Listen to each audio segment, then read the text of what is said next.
What is up, my friends? This is a bit of an impromptu video. I've just finished my watch along of the Argentina-Mexico game, and the conversation throughout the watch along was about the transfer window and about the instability at the club right now. And I thought that I would take a few minutes to come on and try and address this and gauge how we're all feeling about the current situation of our owners. So look, as always, want to know your thoughts. Drop a like on the video. Please do hit that subscribe button if you are new to the channel or if you haven't yet subscribed.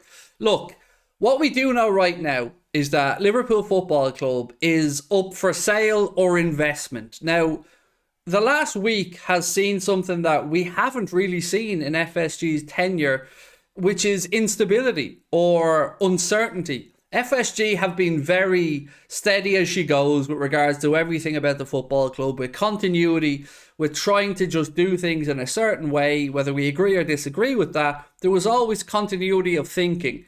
What I'm worried about, and I think what a lot of Liverpool fans are worried about right now, is are they going to sit on their hands with the upcoming transfer window? And what is the plan long term for the summer? Because make no bones about it, we are a far more attractive proposition for sale if we have Champions League football. And to do that, to try and guarantee that, we need to act in the market. So I guess my big fear, and I guess a lot of Liverpool fans' big fear at the minute is Jurgen Klopp going to get the funds that he needs to rebuild this Liverpool team? I'm not as worried about the summer window because there's a lot more time between now and then for a prospective new owner to do the due diligence, to take over, to, put a plan in place to get ready for the summer. But instability is not our friend right now, or uncertainty is certainly not our friend. We've seen in the past couple of weeks announcements of people leaving the club. Obviously, we've seen Mike Gordon leave, who'll be replaced by Billy Houlden. We've seen Julian Ward, who's just come in to take over from Michael Edwards. We've seen the announcement that he'll be leaving. The club still currently has no first-team doctor in place. Add to that, of course, the news that the head of statistics and analytics is going to be moving on as well. There's a lot of people scratching their heads right now going, what on earth is going on? So the answer is, I don't know. We can all try and guess and we can all try and figure it out. But apart from the not knowing stuff, what needs to happen is certainty for Klopp. Jurgen Klopp signed his contract to stay on as Liverpool manager. Jurgen Klopp is aware that we need a rebuild in midfield, and he's aware that we need to freshen up. So hopefully FSG will at least give him the tools to go out in January and do something, because I can't fathom that a crowd or an investment company like FSG, who are so risk averse, would take the risk of not getting Champions League football and the riches that comes with it. And you can say to me, well, Craig, they've run this risk before. They have, and they got very, very lucky by the beauty of Alisson Becker's header against West Brom and some really good performances and grinding it out from the lads. We managed to find a way back into third position and get into the Champions League. They didn't learn their lesson this summer, though, when you, I, and most Liverpool fans around the world were screaming for a midfielder. The vibes coming out of Anfield was they're aware that long-term we need to bring somebody in, but the market wasn't fitting or the players weren't available. And we seen the panic at the last minute going out there to try and sign a player. We brought in somebody on loan in Arthur Melo, who was a roll of the dice, even a fully fit Arthur Melo. Now that he's been injured and he's going to have to come back and get back up to speed again, we can almost write that signing off for me. And I can't see any way that it's made permanent. But what will be absolutely unforgivable after all the years and promises of generational talents and all this stuff is if the opportunity to sign Bellingham or another star in the summer is missed because of uncertainty around the ownership situation at the club. That would be the final kick in the teeth for me as a Liverpool fan. So I get that it's probably going to be not too lavish a window, is probably the best way I can say it, in the winter. And I think normally Jurgen Klopp doesn't like to utilise the January mark, but I would say that this will be a different January to any other that we've known because of obviously the World Cup, the break in games, and the fact that there will be more games in the second half of the season than there has been in any other season.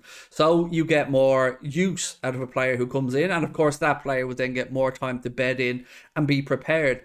So I want to know if you guys out there are kind of feeling like me and a little bit apprehensive about the ownership situation. we've yet to really see a front runner come in to throw their cards on the table. Like United, as an example. The Glazers made public that they will be willing to sell Manchester United, and immediately then you've seen the likes of Jim Ratcliffe put himself forward as a possible owner. We haven't really seen that, or at least that we're aware of, for Liverpool Football Club. I mean, I haven't seen anyone categorically say, I want to buy Liverpool Football Club, or that is an option that we want to explore. We've heard the Prince from Saudi Arabia say that they would back private investment from Saudi citizens in Liverpool or Manchester United, but again, no certainty around names. We've seen that Indian billionaire's name mentioned. Again, nothing from their side to suggest that they're interested or even in conversations about it. So it's this uncertainty that is not a good look for us right now. And if there's one thing that we as Liverpool fans have learned over the years is the media love to stick the boot in. Whether it's with Liverpool or any other club, if there looks like there's even a dent in their armour or a little faux pas, they capitalise on it and they make it into a bigger deal. As an example, when Julian Ward announced that he was leaving, the head of analytics was also announced as a double blow, even though he told FSG that he would be moving on, I think May. Now, don't quote me on that, but it was certainly a long time ago. So it wasn't a new announcement. It was just packaged up again that way to make it look like we are in crisis. Now, truth is, I don't know what things are like behind the scenes at Liverpool Football Club, but I keep ramming on about continuity. It is important. It is really, really important to the running of a football club. So is Klopp maybe just looking for a little bit more leverage in transfer, say? Maybe he's, sick of the analytical approach. Maybe he feels like he can use the analytics, but also just Dave Fallows, Barry Hunter, just their eye as scouts, and maybe he feels like the process is too long and he wants to streamline it. I don't know. I'm guessing like everybody else, but I'm very nervous about it because we're clearly front runners in the Jude Bellingham chase, but an unresolved ownership issue certainly won't make us more appealing to any potential players who are looking for a long-term vision at the club. So I hope that we can get through this January window and Klopp gets in a midfielder. I don't know who that will be in January. I have no idea. Your guess is as good as mine. In the summer, that ship is ready there to sail. So we just need to make sure that the money's there to get the deal done. And I'd be very surprised if FSG, if they were still at the club with a view to selling it, would spend that much money on Bellingham. If they aren't going to sell, or if they take on an investment and they stay at the club, great. I do think that then they'll look to get Bellingham.